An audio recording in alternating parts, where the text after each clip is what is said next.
Boa noite a todos. Como muitos de vocês já me conhecem, eu sou a doutora Milka Teles, fonoaudióloga, especialista em audiologia clínica, e hoje eu quero apresentar para vocês o meu mais novo projeto, o Instituto Infante. E nada melhor do que iniciarmos esse projeto com um tema tão importante quanto as disfunções vestibulares nos pacientes com TEA. Vocês devem estar se perguntando o que é o Instituto Infante. O Instituto Infante é uma empresa que foi pensada e criada com o objetivo de capacitar profissionais da saúde, profissionais da educação, pais, cuidadores na área do desenvolvimento infantil.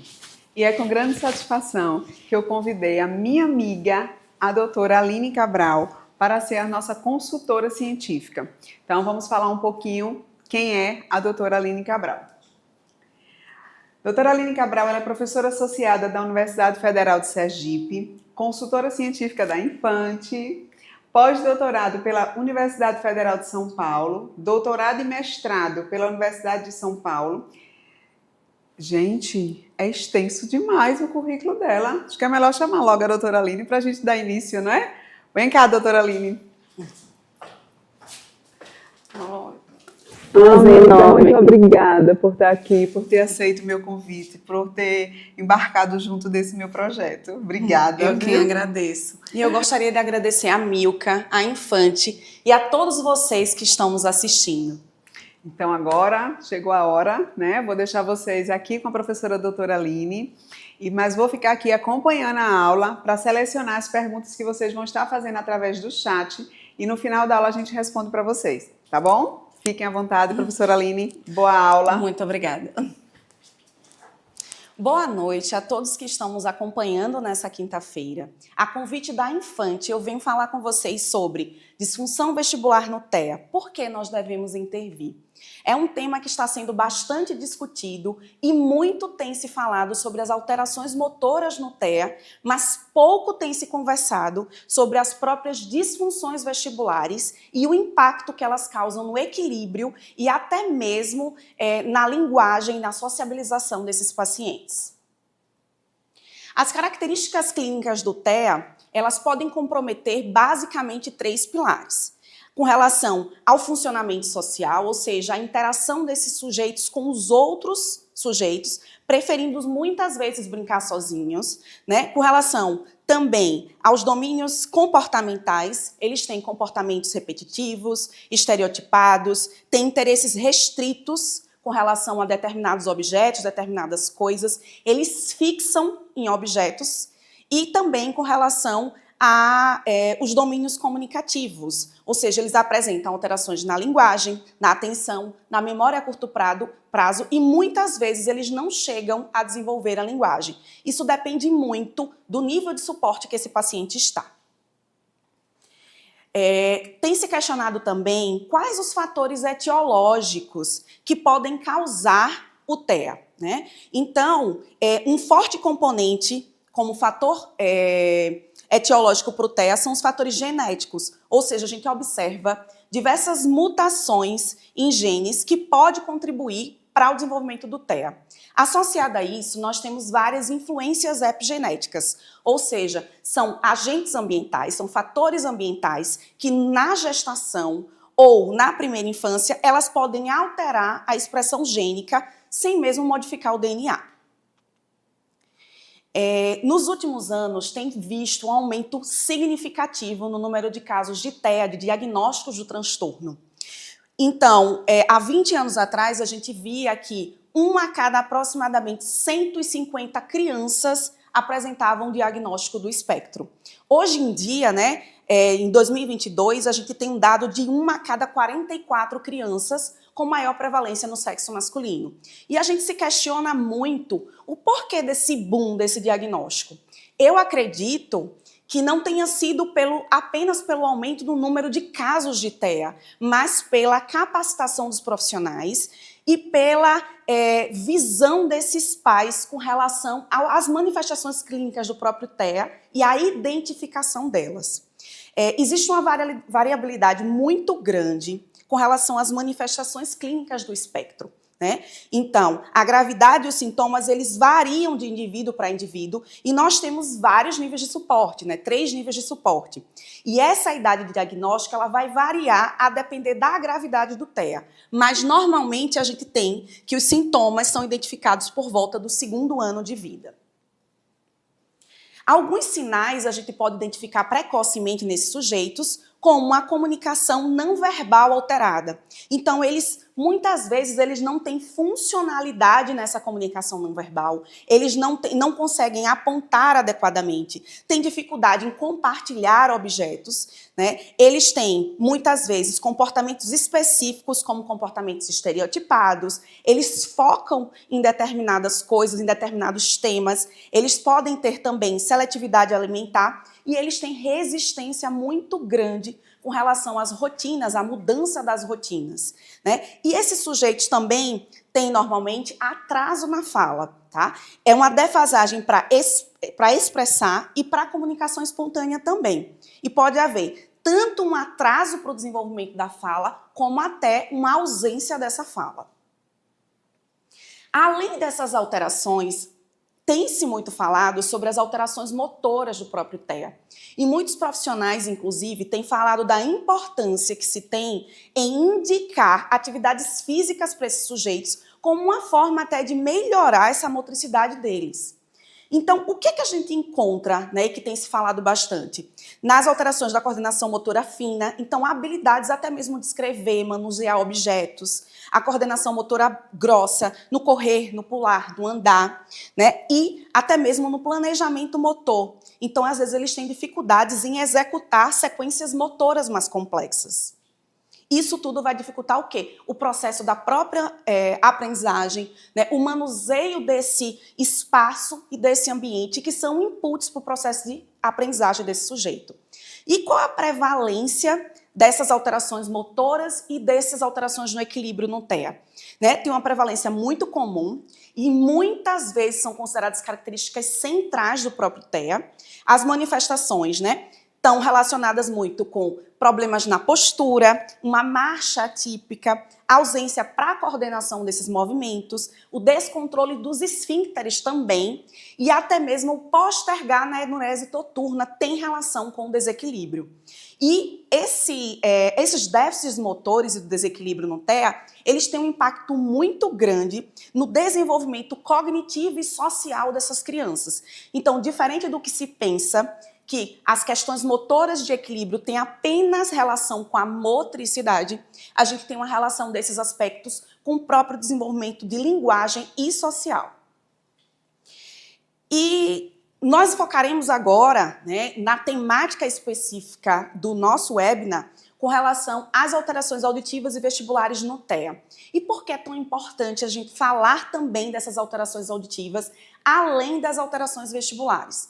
Porque a gente tem uma relação muito intrínseca entre o sistema auditivo e o sistema vestibular. Anatomofisiologicamente, patofisiologicamente também falando, então nós temos que muitas alterações da audição comprometem o vestíbulo e vice-versa, né? Então, quando a gente fala de uma alteração auditiva, a gente pode também comprometer o sistema vestibular quando a gente pensa nessas alterações. Então, nós temos vários estudos já mostrando, né, que os indivíduos com TEA, eles apresentam esse comprometimento auditivo vestibular. Então, isso já está sendo mapeado, né, e categorizado.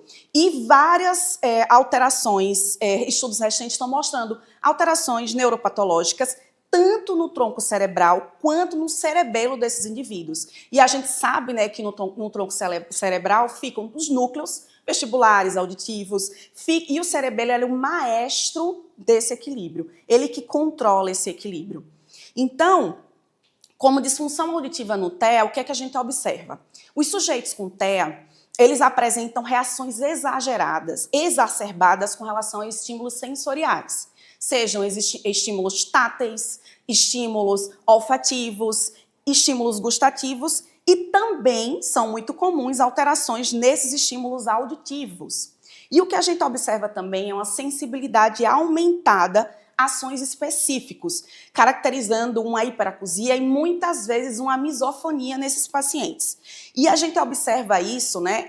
Os estudos mostram que pode estar relacionado com alterações do complexo olivar medial. E, além dessas alterações, né, relacionadas à sensibilidade auditiva por si só, nós temos caracterizado também nesses sujeitos a disfunção auditiva, que está presente na maioria dos sujeitos com TEA, se não em todos os sujeitos. Então, tem muito tempo já que se fala dessas alterações auditivas no TEA, né? A gente já categoriza aí, quando a gente começou a categorizar as alterações de linguagem, lá em 1943, nos primeiros relatórios de TEA, a gente já começou a mapear essa hipersensibilidade para os sujeitos autistas, para as crianças autistas. Em 68, a gente começa os estudos com potenciais evocados auditivos de tronco encefálico, mapeando essas alterações e esse envolvimento auditivo, né, nos pacientes com TEA. Em 76, a gente já começa a falar em processamento auditivo central, né, alterações para sons complexos, fala. E, depois de muitos estudos, em 2021, a gente já tem uma revisão sistemática muito consistente que mostra que sujeitos com TEA apresentam, além de reflexos acústicos alterados, PEATs, né, potenciais evocados auditivos de tronco encefálico, anormais. E o que é que a gente pode encontrar nesses potenciais evocados auditivos de tronco encefálico? A gente pode encontrar, em decorrência dessa imaturidade no próprio sistema, né, dos circuitos do tronco cerebral e das alterações desse tronco cerebral, a gente sabe que os PEATs, eles avaliam justamente o nervo auditivo e a região de tronco encefálico. Então, se a gente tem uma imaturidade e um comprometimento nessas regiões, a gente vai caracterizar o quê? Latências, tempos de respostas mais aumentados, respostas mais lentas e amplitudes reduzidas, ou seja, uma piora na sincronização neural desses potenciais. E nós temos também estudos mostrando anormalidades também dos potenciais evocados auditivos corticais, além dos potenciais de tronco encefálico. Então, o que se tem falado bastante na literatura é o uso desses potenciais, né, desses exames, com um instrumento de triagem para avaliar, inclusive, o risco de TEA e outros transtornos do neurodesenvolvimento. E por quê? Porque nós temos caracterizações, claro que junto com as outras manifestações clínicas do TEA, mas com essas caracterizações auditivas, nós conseguimos suspeitar melhor e, muitas vezes, melhorar esse diagnóstico do TEA. Então, além, né, como a gente já começou a falar, que a gente tem alterações também no processamento auditivo central. E como seriam essas alterações de processamento? Né, principalmente para o processamento temporal, né, para os padrões temporais de som, para a fala com ruído e até mesmo para a localização desses sons, né, a origem desses sons. E por que isso acontece? Fala-se, né, explica-se que essas alterações no processamento auditivo, elas acontecem por disfunções no prosencéfalo auditivo, ou seja, é uma região do encéfalo que no desenvolvimento embrionário, né, o prosencéfalo. Então, o que é que se vê nesse prosencéfalo? Que um lado do cérebro, ele tem uma assimetria maior com relação ao outro lado. Então, o córtex auditivo secundário de um lado, ele é assimétrico com relação ao outro. A gente tem projeções tálamo-corticais que estão alteradas. Então, do tálamo para o córtex, a gente tem essas alterações. E a gente também tem, entre os dois hemisférios, conexões muito fracas. Com isso, a gente tem o quê? Uma dificuldade nessas informações entre os hemisférios. E o que é que a gente implica, né? Que implicações a gente teria dessas alterações, não só auditivas, mas também vestibulares, para o desenvolvimento da linguagem? A gente pode ter dificuldade de codificação, ou seja, para codificar as características temporais e espectrais da fala. Com isso, também a gente pode ter problemas de compreensão, né, dessa linguagem falada, e a gente também pode ter atraso no desenvolvimento de linguagem que são relacionados a esse comprometimento tanto auditivo quanto vestibular. E a gente sabe o quanto o TEA, muitas vezes, ele não desenvolve nem essa linguagem falada, ou então ele apresenta distúrbios com relação à fala. Então, tem se estudado bastante agora, muito essa questão das disfunções vestibulares e tem se feito como, né? Tem se utilizado exames de imagem para essa identificação, análises imunopatológicas com pós-mortem, né, com esses sujeitos, e também tem se induzido o TEA, o transtorno do espectro autista, com o uso do ácido valproico em ratas em camundongos prenhes. Então, induz e por quê? Porque já foi demonstrado que o uso do ácido valproico em gestantes, ele induz a caracterização do TEA. Ele aumenta esse risco de TEA em humanos. Então, é como se ele simulasse um TEA nessas ratas prenhas, né? Ou seja, nos bebês dessas ratas. E aí, o que é que a gente observa? A gente observa que existem vários efeitos neurológicos. A gente tem uma redução mesmo no número de neurônios do tronco encefálico auditivo, alterações nessas projeções para o cólico inferior, corpo geniculado medial, que são regiões auditivas muito importantes no processamento auditivo também. E a gente tem uma alteração, um impacto no desenvolvimento desses ratos, né, que nascem. Eles apresentam um atraso até mesmo na aberturinha dos olhos, da orelha. Com isso a gente demonstra o quê? Que existe um atraso na maturação desse sistema e uma imaturidade nesse sistema. E quando a gente vai fazer análises morfológicas, né, no TEA, a gente observa que existem duas regiões que são muito comprometidas, o cerebelo e o tronco cerebral. Quando a gente pensa no cerebelo, a gente tem uma hipoplasia aí do verme cerebelar, do tamanho dessas células de Purkinje. Essas células de Purkinje, elas ficam no córtex cerebelar e ela é muito importante nessa integração sensorial com os outros sistemas também. E a gente tem que, nesse tronco cerebral, a gente tem troncos cerebrais menores também, menos células também. E os núcleos cerebelares, eles têm menos neurônios, né, nesses núcleos mais profundos. Então, a gente tem todo um comprometimento morfológico no cerebelo e tronco cerebral dos sujeitos com TEA. Nos estudos neuropatológicos, a gente observa uma dismorfologia que é bastante consistente, também no tronco cerebral e no cerebelo. Essas células de Purkinje, elas também estão alteradas, menos células. A gente já tem também uma hipoplasia do núcleo facial e o complexo olivar superior, ele também está alterado. Então, caracterizando essas alterações, esses déficits cerebelares no TEA, nós temos redução dessas células de Purkinje, né, um volume cerebelar reduzido e circuitos neurais interrompidos, tanto do cerebelo quanto do cerebelo para outras áreas do cérebro, como tálamo, ponte, córtex. E o que é que a gente tem caracterizado de alterações vestibulares no TEA?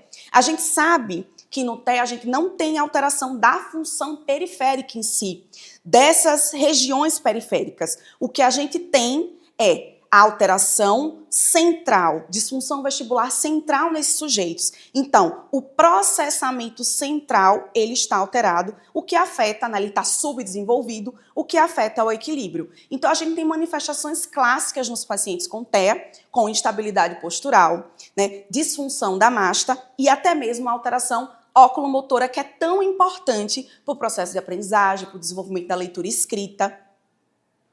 Então, a gente tem essas disfunções vestibulares, elas causam um impacto no desenvolvimento dessas crianças, né? E que impacto seria esse? Depende muito do momento que essas disfunções acontecem, né? E nas crianças com TEA, normalmente esse impacto ele acontece desde tenra idade, desde pequenos, né? Então, a gente observa nessas crianças, muitas vezes, marcos tardios do desenvolvimento neuropsicomotor. Ou seja, são crianças que demoram mais para sustentar o tronco, para sentar, para engatinhar, para andar, tem dificuldade para correr. Então, muitas vezes, essa disfunção vestibular, ela prejudica esses marcos. E esse prejuízo, o que é que pode alterar, né? Ele pode alterar a aprendizagem. Porque essas crianças, elas vão precisar, né, elas demoram mais para explorar esse ambiente. E junto com essa alteração na coordenação motora, né, ele também vai ter déficits no processo de aprendizagem. E o equilíbrio desses sujeitos, ele também está alterado. Então, além do equilíbrio, a postura.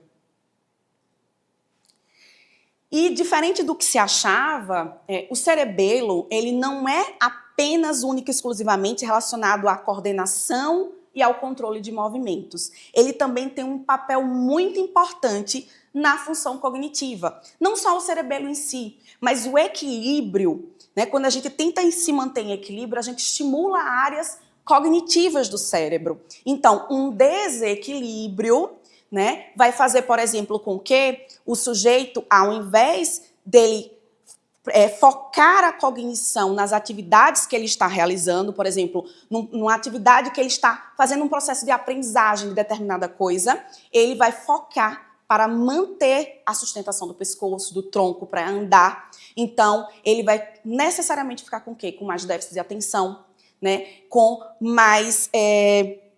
Então, o que é que a gente vê, né?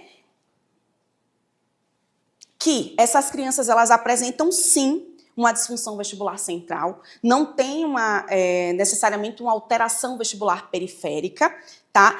E a gente observa que vários estudos já mostram testes vestibulares alterados, alterações oculomotoras, alterações no reflexo vestibulocular, presença de sácadas, e tem um estudo recente que ele mostra o seguinte, né? Ele fez com 36 crianças com TEA, ele fez vários exames do equilíbrio e testes vestibulares. Então, ele fez, né, o SOT, fez a videonistagmografia, a cadeira rotatória, o VEMP e o VERRIT. E o que é que ele observou? Que quase 40% das crianças, 39% das crianças, apresentavam alterações vestibulares em mais de um dos sistemas. E o que a gente pode observar aqui é que 80% apresentava no SOT alterações do equilíbrio, tá? Na videonistagmografia, em torno de 66% apresentava alteração.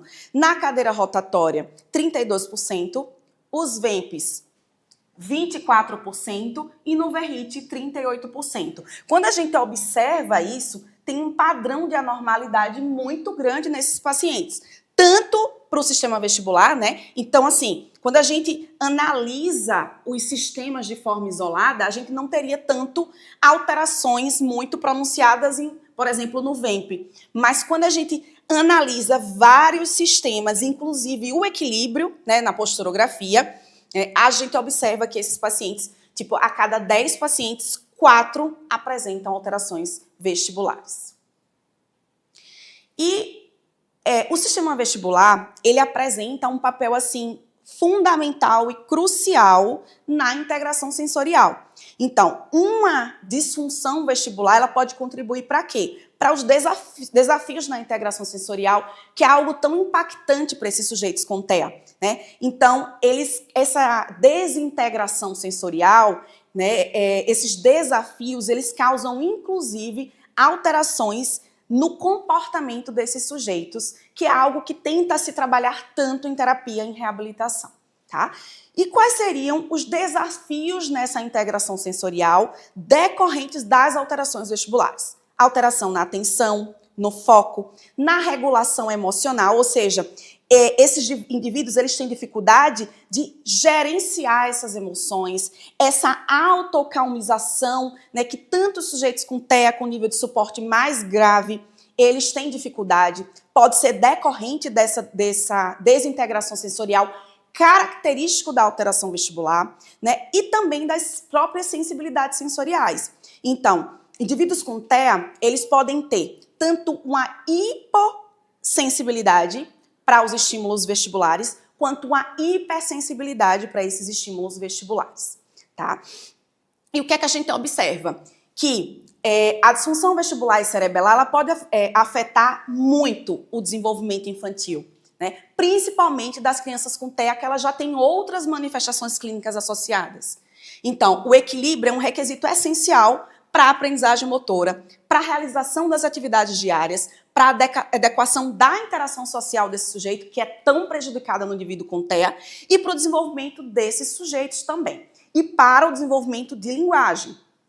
Então, as funções auditiva e vestibular, quando elas estão alteradas, né, que são características do sujeito com TEA que a gente viu, ela vai alterar também o quê? A linguagem, ou seja, a audição e vestíbulo são importantes e cruciais para o desenvolvimento de linguagem, tá? As próprias habilidades sociais, né, que a gente precisa desse desenvolvimento, né, auditivo e vestibular para que elas aconteçam, e o equilíbrio ele é essencial também para a aprendizagem motora e para a interação social desse sujeito. Na vida diária, ela vai ter um impacto, né?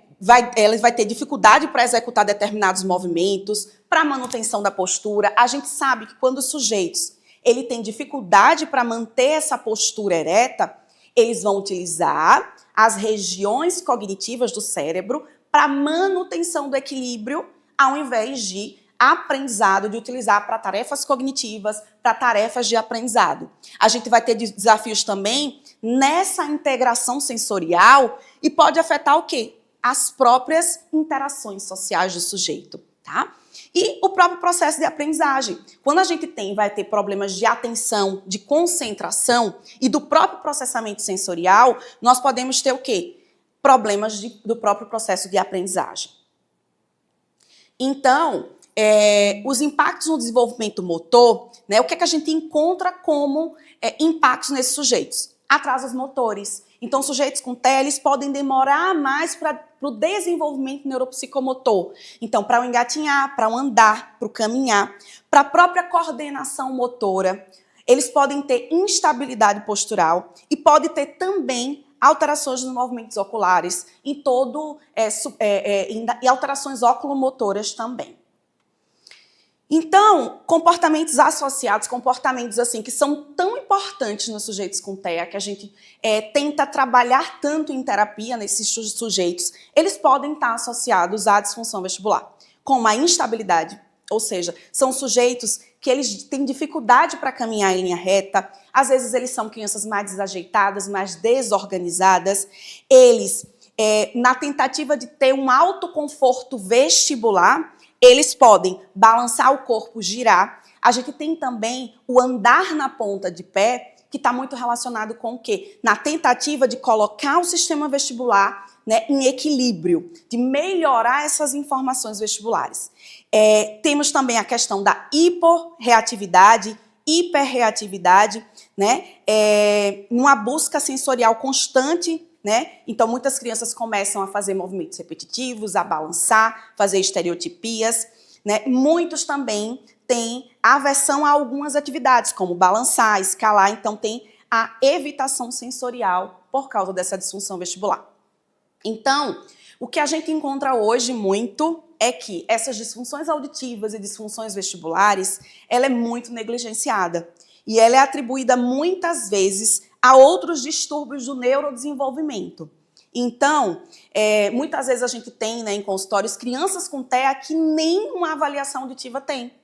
Então, isso é muito grave, tá? Porque a gente precisa investigar como está essa audição do sujeito para que ela aprenda a linguagem, para que ela desenvolva a linguagem.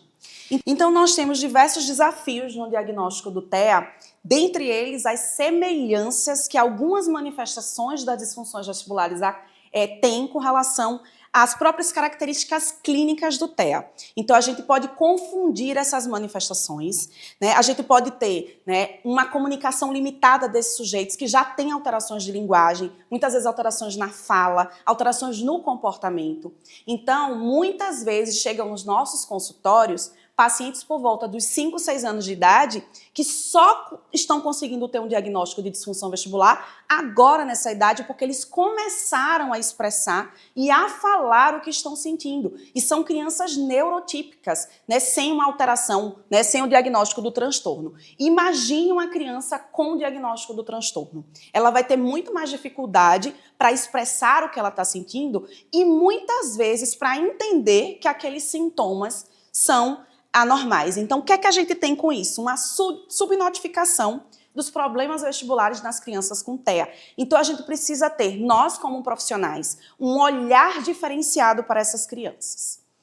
Com isso, a gente precisa fazer o quê? Uma avaliação precoce nesses sujeitos com TEA.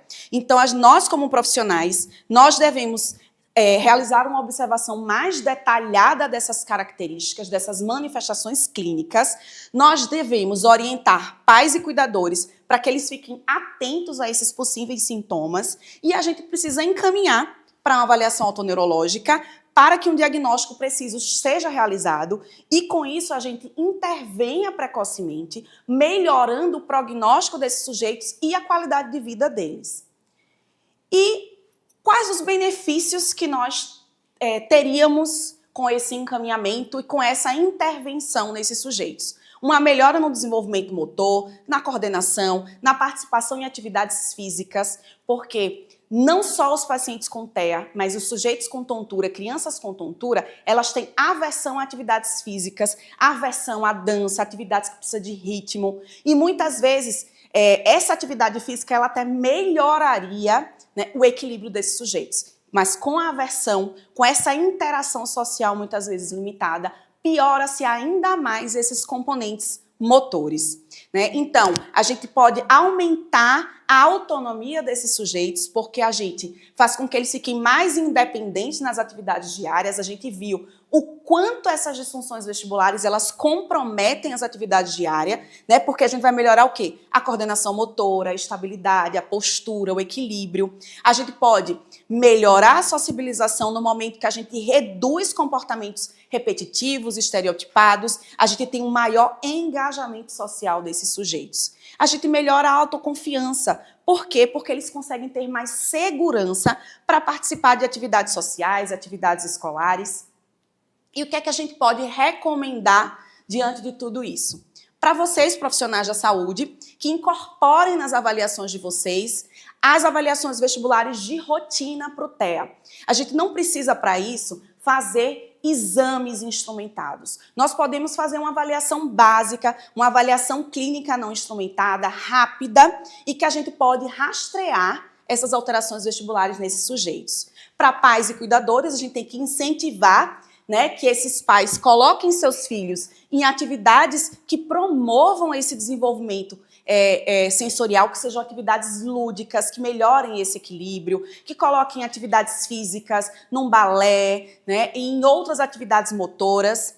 Para os educadores, que eles adaptem esses ambientes escolares para apoiar essas necessidades sensoriais dessas crianças, diminuindo a quantidade de estímulos, aumentando as atividades práticas, lúdicas, que exijam da motricidade dessas crianças, e os terapeutas que vão reabilitar, né, os terapeutas vestibulares, fonoaudiólogos e fisioterapeutas, para que eles desenvolvam planos de intervenção personalizados, focados especificamente nas habilidades vestibulares que os sujeitos com TEA precisam. E o que é que a gente pode, né, finalizar essa aula? A gente consegue observar que existe um impacto muito significativo da disfunção vestibular para o neurodesenvolvimento infantil nos sujeitos com TEA. A gente mostra a necessidade de um diagnóstico precoce, né, dessas alterações, com intervenções também precoces para que a gente melhore o prognóstico e a qualidade de vida. Essa abordagem ela precisa ser multidisciplinar, tem que ter uma equipe multidisciplinar e também tem que ter a participação muito grande da família e da escola. E essas intervenções podem melhorar significativamente o prognóstico terapêutico e a qualidade de vida dessas crianças. Eu gostaria de convidar vocês, né? Nós montamos um curso baseado nessa necessidade de explorar melhor, né, a autoneurologia, principalmente nesses pacientes, nessas crianças, nos pacientes com alterações do neurodesenvolvimento, né, nos pacientes com alterações de linguagem, de aprendizagem, distúrbios de leitura e escrita, né, que esses profissionais eles se capacitem, né, e a gente montou um curso para profissionais iniciantes, que ele vai do básico aos protocolos de avaliação, né, que vai ser um curso totalmente online, gravado, e vai ser realizado por mim, professora Andréa Manso, professora Carla Elise e professor Cleiton, agora no mês de novembro. Nós iremos divulgar em breve no Instagram do Instituto Infante, né, acompanhem para que, aqui está o Instagram do Infante, para que vocês tenham mais informações. Que aula maravilhosa! Obrigada novamente, gente. Vocês gostaram? Eu adorei. Tava ali, ó, agorinha, selecionando as perguntas que vocês fizeram no chat para perguntar à doutora Aline. Vamos lá? Eu selecionei algumas, tá? Porque tinha muitas perguntas e a gente não dá tempo da gente ficar aqui o tempo todo fazendo muitas perguntas, tá? Mas vocês vão ter tempo para depois conversar com a doutora Aline, ok? Vamos lá, doutora Aline, a primeira pergunta foi: quais sintomas comuns entre paciente com TEA e com disfunção vestibular? Quando a gente fala, né, de um paciente com tontura, com disfunção vestibular, é aquele paciente que tem processo de desatenção, alteração na concentração, tem a questão do comportamento, da irritabilidade também, né? É aquele paciente que você pode ter alterações na linguagem, na fala, na aprendizagem, desequilíbrio, alterações na motricidade fina, na motricidade mais global. Então, essas características, elas são comuns entre as duas alterações, entre os pacientes com TEA, né, e os pacientes que têm disfunções vestibulares. Inclusive, eu tenho muito recebido paciente com TEA para fazer avaliação do processamento auditivo e eu tenho já incluído nas minhas anamnese as perguntas, né? Se tem tontura, se tem enxaqueca, se é aquela criança que anda se batendo dentro de casa, se gosta de correr, se pula de um pé só, né? Muito a gente importante. encontra bastante. Vamos lá. Segunda pergunta. Eu acreditava que um problema no equilíbrio afetaria só as questões motoras. Por que também afeta a linguagem e a fala? Porque justamente, né, diferente do que se achava, o equilíbrio ele não é um reflexo. Ele não estimula apenas as regiões motoras do cérebro. Ele também estimula as regiões cognitivas. E nós vimos na aula também, né, que o cerebelo ele estimula regiões cognitivas, né? Ele tem função cognitiva também. Então, a gente tem esse comprometimento na linguagem por essas questões, né, justamente porque aquele paciente com a disfunção vestibular, ele vai ficar tentando manter a posição, né, do tronco, da cabeça, o caminhar. Então, ele vai tentar manter o equilíbrio e, ao invés de pegar essas áreas cognitivas e utilizar para atividades cognitivas, para aprendizagem, ele usa justamente para a manutenção do equilíbrio. Entendi. Terceira pergunta. Atendo pacientes com os transtornos e eles realmente têm muito desequilíbrio. Como saber quando devo encaminhar? A gente precisa... Né? E como saber quem devo encaminhar? Quem deve encaminhar. Então, assim, a gente precisa entender, né, que várias manifestações são comuns. Então, quando a gente tem esse paciente que é mais desajeitado, que tem um desequilíbrio, um paciente, até mesmo essas questões do próprio isolamento, ou que a gente desconfia, ou que tenha, né, casos também de tontura, né, algum desconforto, às vezes tem alguma questão gastrointestinal que está sendo investigada.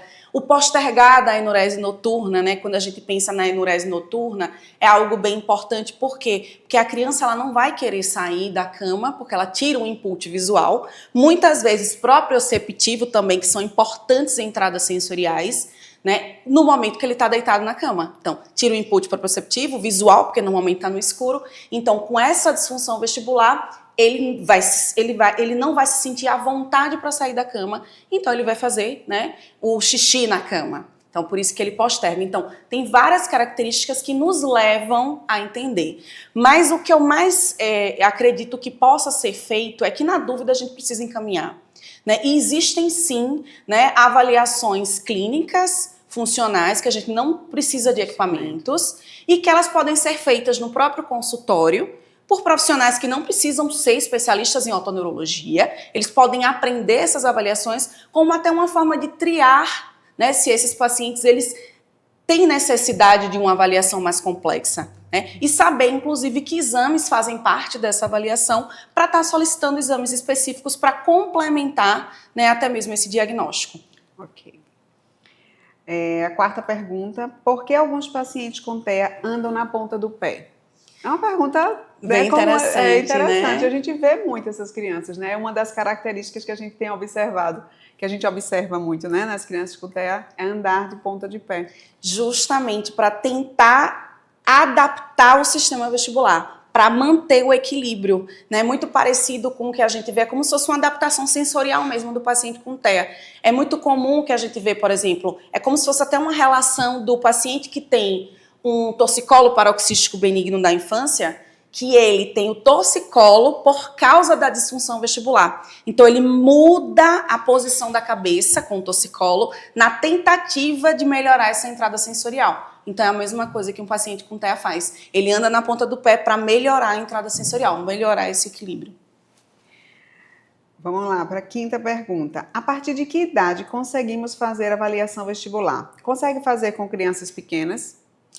Então, sim, consegue fazer com crianças pequenas. A gente já tem como fazer, a gente fala hoje em triagem vestibular infantil, né? Então, nós temos, por exemplo, o VEMP cervical, ele pode ser feito a partir de 1 mês de vida, né? Normalmente, a gente espera até os 4, 6 meses para poder fazer essa triagem, por causa justamente, né, do desenvolvimento da sustentação desse pescoço, que é um marco, que acontece por volta dos 4 meses, né? Mas a gente, assim, tem recebido muitos pacientes com TEA, né, crianças pequenas, às vezes com 5, 6 anos, para avaliação, às vezes nível de suporte 3 que a gente consegue fazer, né, consegue fazer VEMP cervical, VEMP ocular, toda a avaliação funcional, né, oculomotora, consegue fazer a própria vectoeletronistalmografia com as provas oculomotoras, calórica. Então, assim, são pacientes que quando a gente consegue envolver na avaliação e transforma essa avaliação em algo lúdico para eles, eles começam a colaborar também. Claro que tem crianças e crianças, da mesma forma que os neurotípicos, eles podem ou não colaborar. Mas assim, a gente tem tido uma experiência muito grande na clínica com os pacientes com TEA, que a gente tem conseguido muito, né, muita coisa nessas avaliações, e inclusive essas identificações dessas alterações que vão com certeza contribuir muito para o prognóstico dessas crianças. E tem que ter toda uma didática, né, doutora? Porque lidar com crianças com TEA de suporte 3, 2, são crianças que ficam se mexendo o tempo todo, a gente precisa que a criança fique quietinha, né? Exatamente. Então a gente tem que ter até sensibilidade, que a gente está lidando com criança, tem que saber conversar com a criança, brincar, trazer a criança para ser nosso amigo, para confiar na gente. Exatamente. Né? Vamos lá. Quais exames podem ser feitos em crianças com TEA? Como eu falei, toda a avaliação, né? Então, a gente consegue fazer, né, toda a avaliação funcional, VRIT, VEMPs. Claro que tem a idade mínima para cada um dos exames, considerando o desenvolvimento da própria criança, o desenvolvimento da própria oculomotricidade, do reflexo vestíbulo cervical, vestíbulo ocular. Então, a gente respeita esses marcos também do desenvolvimento, mas a gente consegue fazer, a depender da idade da criança, toda a bateria de exames com essas crianças, sim. Em relação a padrão de normalidade, doutora? Existe justamente isso. Quando a gente espera, por exemplo, um VEMP ocular, eu só vou poder fazer a partir dos 3 anos de idade. Por quê? Porque o reflexo vestíbulo ocular só está completamente desenvolvido a partir dessa idade. Por exemplo, tem provas do ficar de um pé só, que eu não posso fazer em crianças abaixo de 7 anos, por exemplo. Por quê? Porque essa criança, a gente não espera que ela consiga ficar de um pé só com idades abaixo do que essa. Então, a gente precisa acompanhar esses marcos do desenvolvimento, esses marcos mesmo, principalmente do equilíbrio, da visão, da propriocepção, do vestíbulo, o que é que a gente espera para cada idade, ver os parâmetros de normalidade que a literatura traz para cada faixa etária, né, e também para os parâmetros de estimulação e de registro, e fazer as avaliações de acordo com isso. Ô, doutora Aline, em relação ao VEMP ocular, quando que tem uma alteração no VEMP vestibular? O que é que essa criança apresentaria para ter uma alteração do VEMP ocular? O que é que ela poderia apresentar de característica com a alteração do VEMP ocular? Então, uma alteração no VEMP ocular, a gente tem provavelmente aí uma alteração, por exemplo, no reflexo vestíbulo ocular. Né? A gente pode ter, né, quando a gente fala em VEMP ocular, a gente caracteriza muito, por exemplo, aquelas crianças que têm dificuldades oculomotoras, muitas vezes. Então, são crianças que podem ter um distúrbio de leitura, de escrita. Crianças com dislexia, elas podem ter uma alteração no VEMP ocular também. Ok, muito obrigada, doutora Aline. Eu quem agradeço, gente, agradeço a todos. Muito obrigada pela presença de vocês, ficar aqui com a gente até essa hora. Foi maravilhoso, maravilhoso. Estou muito feliz. Eu fiquei totalmente satisfeita. E aproveitando que nós lançamos a Infante e com essa webinar maravilhosa da doutora Aline, então estamos trazendo hoje para vocês o lançamento do primeiro curso da Infante, que vai ser Otoneurologia para iniciantes, do básico aos protocolos de avaliação. Esse curso foi criado para vocês que ainda estão inseguros na avaliação otoneurológica infantil, né? Em geral, na verdade, não só infantil. Então, a gente vai fazer esse curso com duração, com carga horária de 14 horas, nos dias 18, 21 e 23 de novembro. Vai ser aula gravada, tá certo? Online, gravada. Vai ficar disponível para vocês por 60 dias. E os primeiros inscritos, vamos dar um desconto especial. Por 48 horas, vocês terão um desconto para se inscreverem no curso. Contamos com a inscrição de vocês. Beijo, boa noite. Tchau, tchau. Até a próxima.